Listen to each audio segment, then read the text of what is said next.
Hey guys, what is up? This is Matthew Davis Media once again. Welcome back to another game review. I know it's been a week, but like I said before, there really wasn't any movie I wanted to see this weekend, or you know what I mean. But anyways, I'm back, and I'm back for another game review, and this time is going to be on Devil May Cry 5, right? The Xbox One version. Now, before I get into it, I am familiar with the series, although I've, I have the HD collection of the uh, first three Devil May Cry games. I actually started playing Devil May Cry 3 first, see how far I can get into that because I heard it's supposed to be pretty difficult. But I will get into playing the other two games, even though I heard the second game wasn't really that good.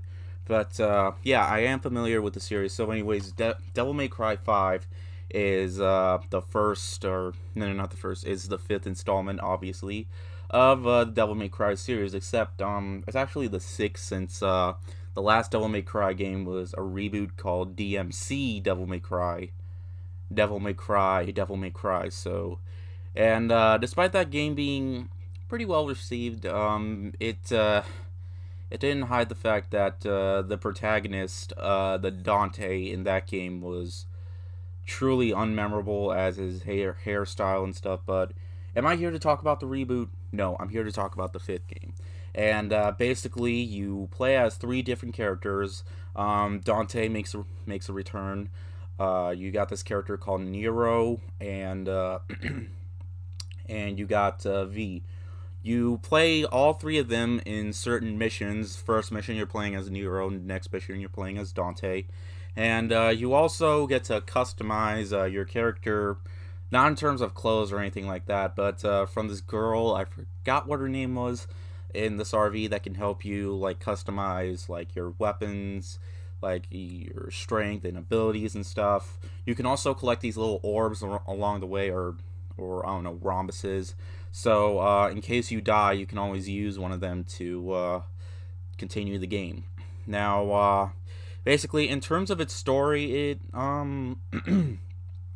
I could say I like the introduction to the new characters, even though I only just started playing the third game and I haven't played the first two, the fourth, or the reboot. But all I do know is that the story is a bit on the lighter side, just like the Bayonetta series, as Bayonetta is a successor to the Devil May Cry series, as those games really aren't known for their story, but more for their fast-paced action. Although I will say the pacing in like the first 30 minutes isn't really well paced. It definitely picks up after those 30 minutes, as this game has so much combat to it that it's by far one of the most fun hack and slash games I have played in quite a bit. I have been playing a lot of hack and slash games like the original God of War trilogy, the first two Bayonetta games, or the only two Bayonetta games, Hyrule Warriors. I have become a fan of the hack and slash genre. I know there's also the Ninja Gaiden series, but in terms of the hack and slash combat, this is some of the best hack and slash combat I have ever seen in a game. For one thing, characters do have different weapons. I think so did the other games. I don't know because I never played the original. But anyways, in terms of this game, what's really cool is with Dante, you can use a motorcycle, like a split motorcycle, one tire on one hand, and you could just. It is just super satisfying and so fun, even though it's a heavy weapon, which means you move it at a slow rate. But you know what? It was still really satisfying. Also, the bosses are just fantastic. I loved every second of the bosses. They were so much fun to take on, and I just love playing as all three of these characters, as they have some pretty neat dialogue and there are some really comedic moments with them. There was one scene with Dante where he gets this hat, and when he poses, it's just when he gets it, he just dances, and it's not a cringy dance. If you play the game, then I don't know, because it's based on something that's controversial now. But you know what? It doesn't matter.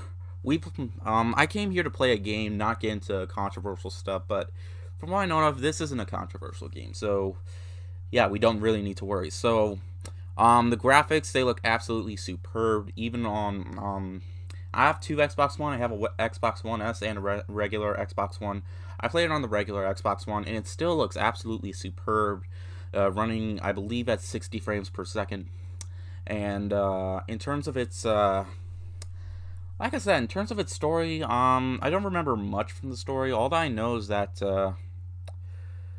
well, like I said, it's not really known for its story. As for the ending, it ends.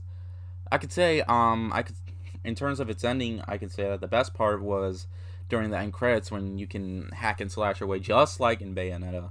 But, Bayonetta was a successor, so it does remind me of Bayonetta since I played that series first before the Devil May Cry games. But, in terms of its characters, Dante is really cool in this game, and I think fans will be happy to know that the original cool Dante is back, not the lame Dante from DMC, Devil May Cry. So let's just call that one DMC. But so in terms of its challenge, the third game is pretty hard.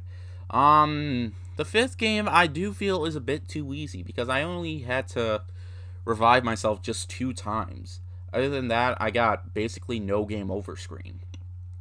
Like, I don't know what game over truly looks like. So probably because I put it on the human difficulty and not the, I forgot, devil difficulty. I don't know, because there's 2 difficulties. There's one difficulty which is for people who aren't familiar with the Devil May Cry series, and there's another difficulty that might be a little bit harder. But the game, it might have been a bit harder if I did it with the other difficulty, but, I rented it, so maybe if I bought it, then maybe I could try that, then it would give me more time, but, I just rented the game yesterday, and, I guess because I put it in easy mode, it did go a little fast, lasting me about 8 hours of gameplay total, but there is, from what I know of, secret levels, so maybe if I bought the game, I could go back and play it. But, so yeah, I haven't even told you what I thought of the game. The game is awesome, okay? I had a great time with the game. It has superb graphics, gameplay that is out of this world. It's so much fun.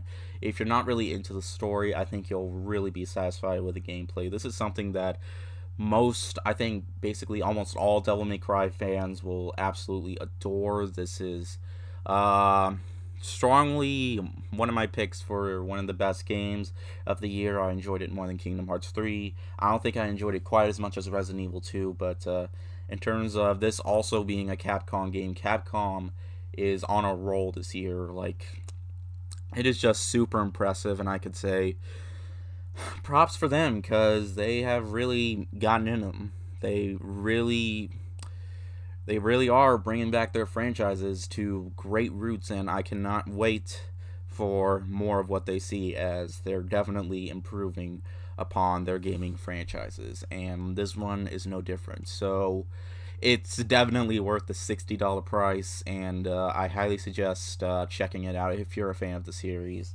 And I do want to play the other games in the series. I don't have the 4th game or the reboot. I'll still play the reboot, but all in all, I think it's about time I started playing more of these games after the greatness that is Devil May Cry 5. I'm gonna give Devil May Cry 5 a 4.5 out of 5. So yeah, it's definitely worth picking up. I really hope we get more great games like this. We probably are. But all in all, this is totally worth the price. It is fast-paced. It is so much fun, and I had a great time playing it, and it did not disappoint me in the slightest. And I didn't run through any glitches, so it runs pretty smoothly, so that's another plus right there. It runs super smoothly, so I had a great time with it.